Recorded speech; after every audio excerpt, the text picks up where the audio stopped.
Untuk penggunaan cotton bud dalam THT sendiri tidak menyarankan penggunaan tersebut karena ada beberapa faktor. Kalau dengan menggunakan nasal itu dok, apakah ada waktu tertentu dok? Atau memang kalau pas alergi aja dok?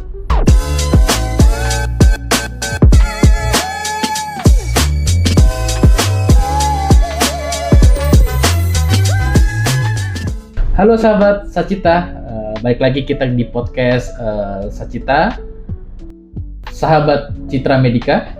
Kita kali ini agak serem nih tema kita. Hari ini kita akan membahas kebiasaan buruk kita lah. Kita akan diadili oleh dokter spesialis karena kita akan membawa tema jangan lakukan lagi sisi gelap bersih-bersih THT. Nah, kali ini kita sudah didatangi oleh dokter spesialis yang akan menghakimi kita semua di sini, terutama saya karena ada kebiasaan-kebiasaan buruk saya juga pastinya. Kita kedatangan dokter spesialis Dr. Imade Sunantara, spesialis THT DKL. Halo dokter. Halo, selamat siang Mas Hafiz. Udah deg-degan nih. Gimana dok kabarnya dok? Kita akan bahas itu. Kabar baik Mas. Alhamdulillah baik ya dok. Nah dok, terima kasih dokter sudah hadir di podcast kali ini. Kita akan bedah nih dok. Kebiasaan agak buruk, mungkin buruk kita nggak tahu ya dok ya. Tapi kini kebiasaan yang mungkin nanti juga bisa berdampak juga buat sahabat-sahabat Citra Medica yang kebiasaannya mungkin ya kita sama yang dilakukan sama masyarakat lainnya dok ya. Oke dok, kita langsung nih dok menuju topik bahasan yang pertama terkait dengan cotton bud dok.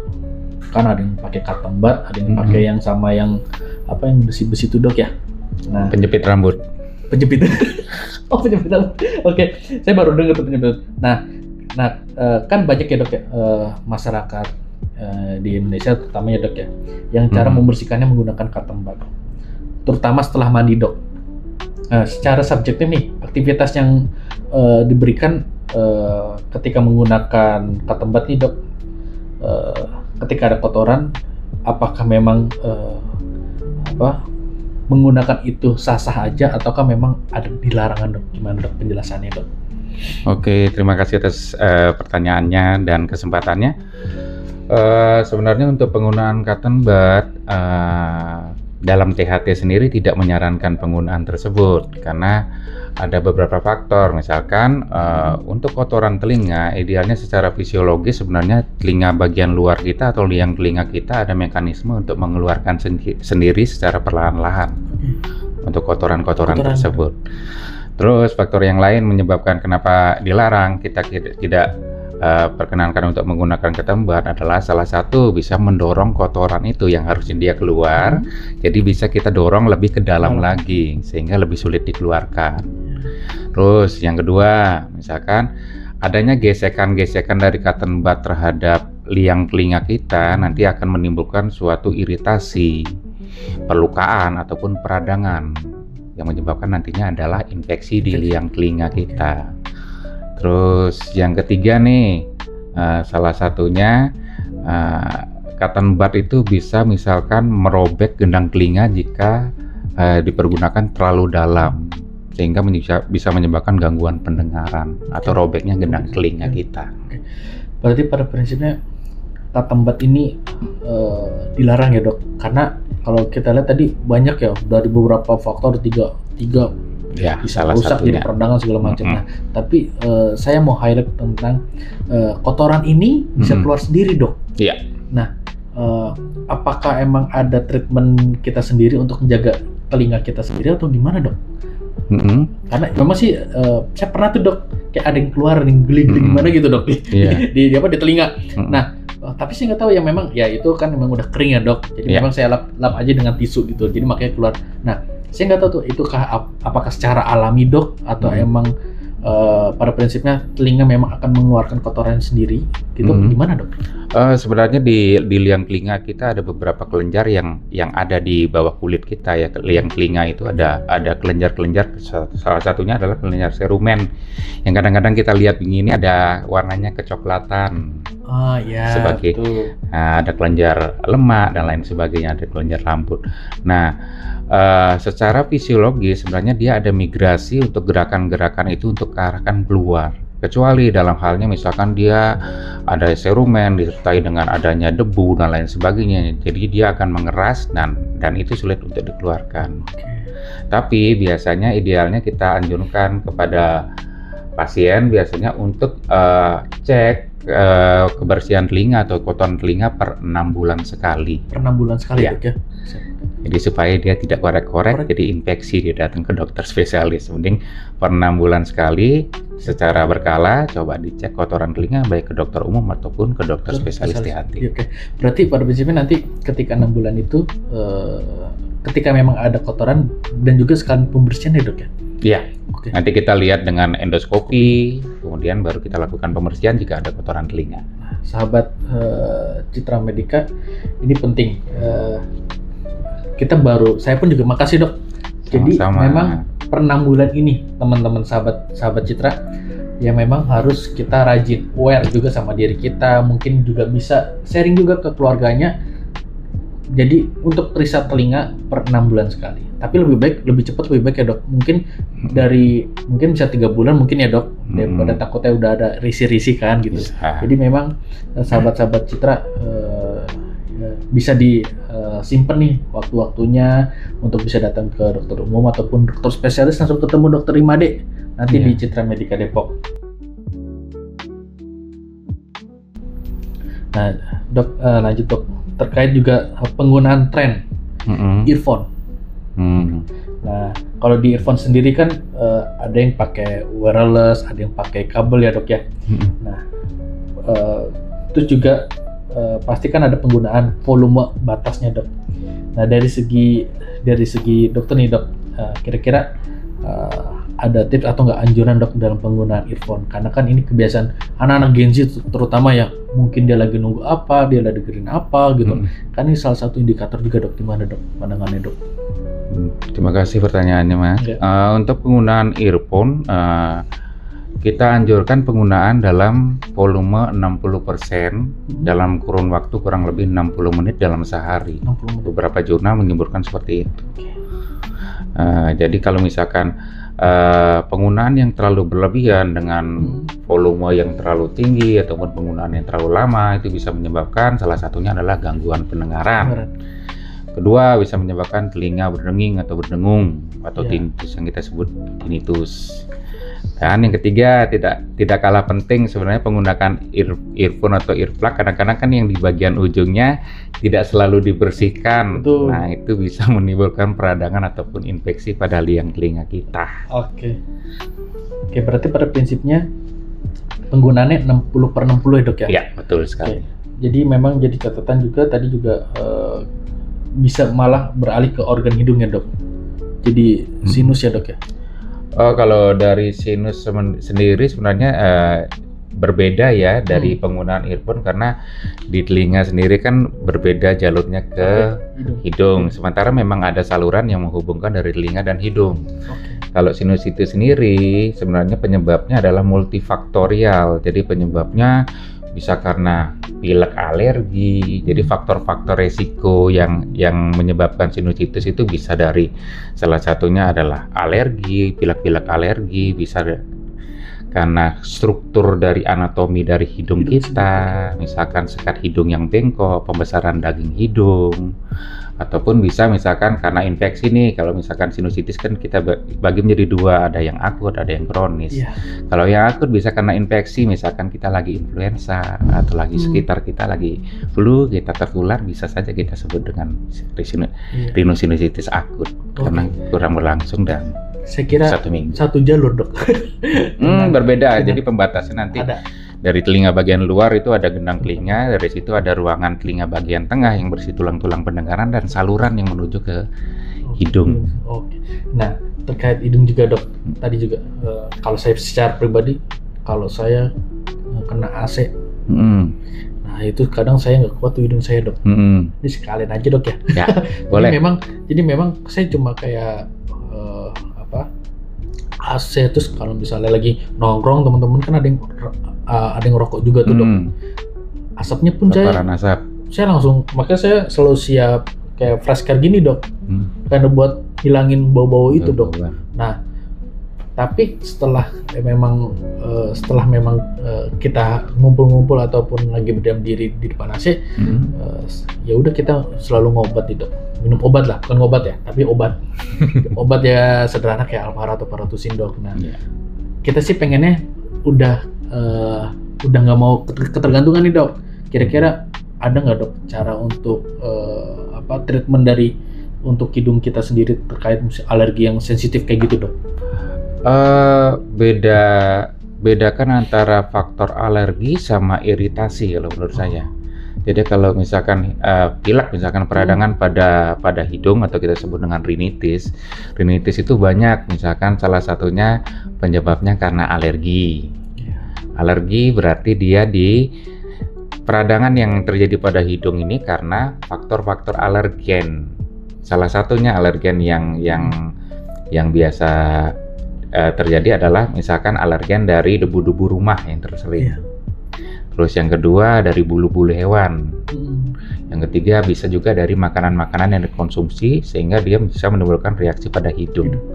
Dan tidak kalah penting lagi dia ada riwayat alergi seperti asma. Ada orang tua riwayat alergi juga, misalkan asma atau riwayat dermatitis alergi dan lain sebagainya ya. Jadi ada faktor-faktor dari keturunan dari keluarganya, terutama ayah dan ibu. Itu kalau yang misalkan rinitis alergi. Kalau misalkan karena iritan ya salah satunya penyebabnya yang tadi ini sempat disebutkan, yaitu dari asap-asap rokok, kendaraan, terus dari misalkan dari cuaca atau iklim yang dingin tiba-tiba perubahan suhu. Nanti membaik biasanya di siang hari. Kalau cuaca lagi hangat misalkan gini, keseimbangannya akannya terjaga. Nah itu karena iritasi, dia bisa karena vasomotor atau yang lain sebagainya. Nah, misalnya pilek juga misalkan rintis yang karena infeksi. Khasnya satu rumah pasti ada yang kena atau teman sekeliling ada yang kena, kita yang tertular. Itu biasanya dari virus, bisa bakteri dan lain sebagainya. Tapi yang tersering adalah virus. Nah kayak tadi iritasi dok, saya sih ngelihatnya di internet juga dok. Saya pun sampai beli buat bersihin irigasi dok. Oh irigasi hidung. Nah itu gimana dok? Apakah itu bisa menanggulangi atau memang mengurangi atau bisa nanti kedepannya bisa hilang dok? Sebenarnya hidung kita punya ada mekanisme untuk cleaning sendiri, jadi membersihkan sendiri. Jadi namanya kalau misalkan dalam istilah medis adalah mucociliary transport. Nah pada saat peradangan-peradangan yang terjadi tadi seperti misalkan adanya infeksi, alergi ataupun iritasi, nah sistem mucociliary transportnya itu akan terganggu. Jadi maksudnya mucociliary transport adalah dia bisa mengeluarkan ada gerakan-gerakan secara mikroskopis dari hidung dan area sinus itu untuk mengeluarkan ke arah luar. Salah satunya ke arah luar di hidung kita ataupun ke arah dalam ke tenggorokan. Nah, pada saat-saat terjadi peradangan pada hidung, sistem itu terganggu. Dengan pemberian cuci hidung dengan garam NaCl atau brand sejenisnya itu membantu memperbaiki mucociliary transport sehingga mekanisme fisiologis dari hidung dan sinus paranasal atau sinus bagian sinus itu kembali menjadi fungsinya kembali. Berarti mendorong juga untuk fungsinya tadi dok. Yang kedua juga yang nggak kalah penting adalah dia bisa mengeluarkan lendir atau sisa lendir yang sebagai kita cuci hidung bisa mengeluarkan dari depan ataupun dari belakang nanti. Dalam artian untuk mencuci hidungnya. Berarti memang tadi membantu memperbaiki mucociliary transport. Mucociliary itu ya dok. Maaf ya teman-teman, agak ribet bahasa medis. Jadi memang kita secara paham berarti memperbaiki dinding-dinding yang buat keluaran itu dok ya, memproduksi secara alami dari hidung itu sendiri dok ya. Mekanisme fungsinya lah seperti itu. Kalau dengan menggunakan nasal itu dok, apakah ada waktu tertentu dok Atau memang kalau pas alergi aja dok? Hmm. Nggak mesti pada saat kita sakit malah. Justru pada keadaan seperti biasa, misalkan keseharian juga bisa dipergunakan, tidak ada efek sampingnya sebenarnya. Pada prinsipnya bisa digunakan secara daily dok ya, buat hari-harian ya, karena fungsinya itu tadi mencegah dan juga membantu dari itu muskelir itu. Oke, siap dok. Makasih dokter penjelasannya, dan juga semoga teman-teman Sacita juga bisa terapin juga. Jadi nggak usah khawatir terkait hidung sinusitis yang dialami sahabat Cita, karena banyak cara untuk kita bisa mitigasi lah, mencegah sebelum. Tapi terutama kalau misal masih bingung, teman-teman bisa datang langsung ke Rumah Sakit Citra Medika Depok, bisa langsung ketemu Dokter Imade. Oke dok, nah kita ke sesi selanjutnya dok. Kebiasaan kita dok, pasti nih dok, kebiasaan kita berdam dok. Nah, dan juga penggunaan obat mandiri dok. Tapi saya mau tanya dulu dok, terkait berdem nih dok, kebiasaan kita kira-kira kita berdem ini aman nggak sih dok buat tenggorokan kita sendiri? Gitu dok, cuman dok. Oke, untuk mendam sendiri sebenarnya itu mekanisme kebutuhan diri kita sendiri untuk mengeluarkan sesuatu ya mas ya. Misalkan dia terjadi peradangan pada tenggorok, misalkan kita bisa mendam karena rasa tidak nyaman atau rasa mengganjal pada tenggorokan kita. Kemudian yang kedua, misalkan dari pilek, kadang-kadang kan pileknya atau ingusnya ke bagian belakang, ke tenggorokan. Jadi karena ada rasa mengganjal, ada rasa sesuatu, mekanisme kita untuk mendem juga untuk mengeluarkan sesuatu.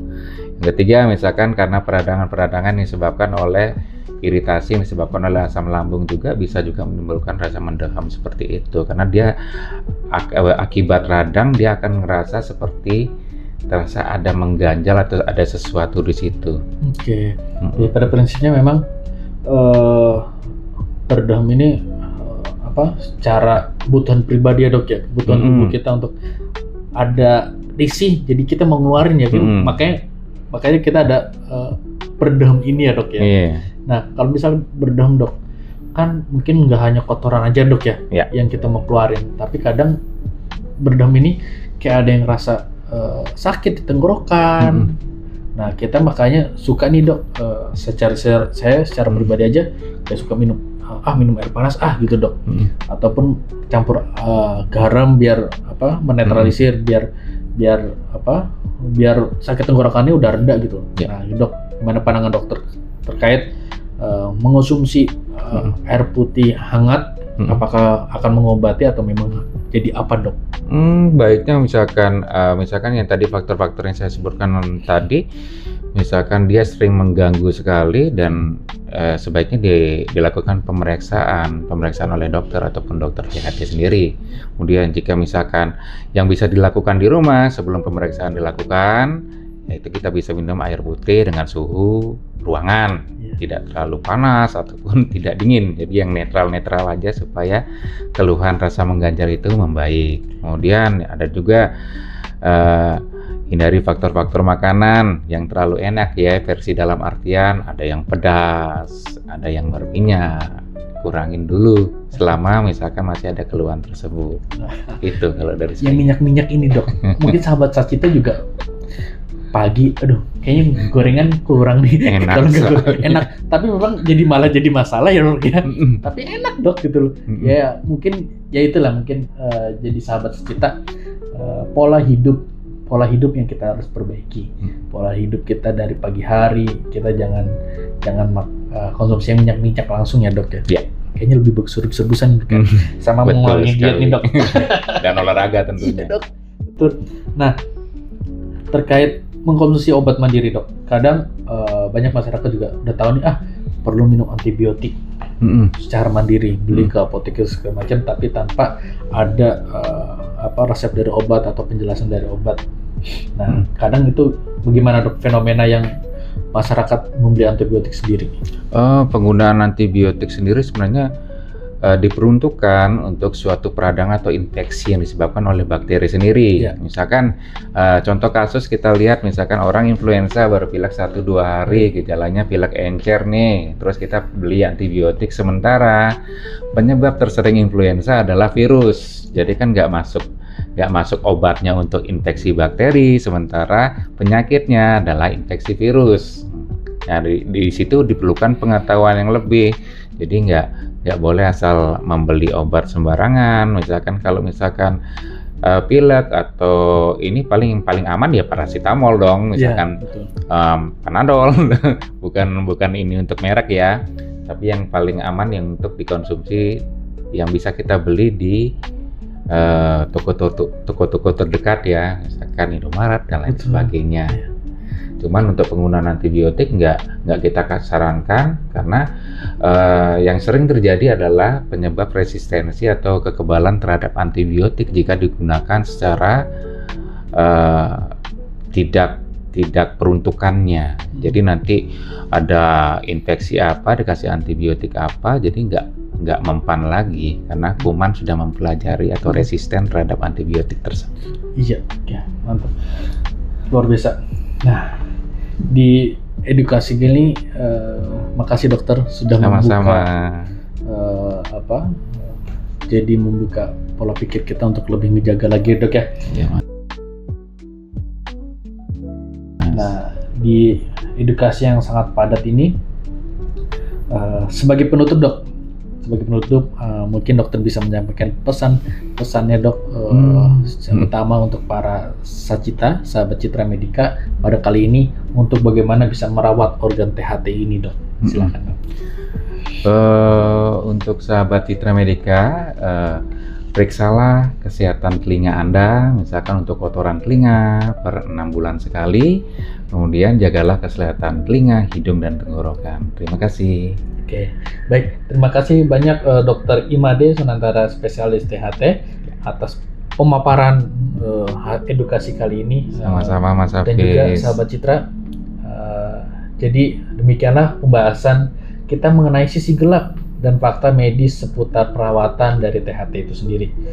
Jika sahabat Citra memiliki gangguan terkait THT, jangan ragu untuk datang ke Rumah Sakit Citra Medica Depok, langsung dengan dokter spesialis di Rumah Sakit Citra Medica Depok dengan ketemu dengan Dr. Imade. Semoga informasi ini, edukasi ini juga bermanfaat untuk sahabat Citra.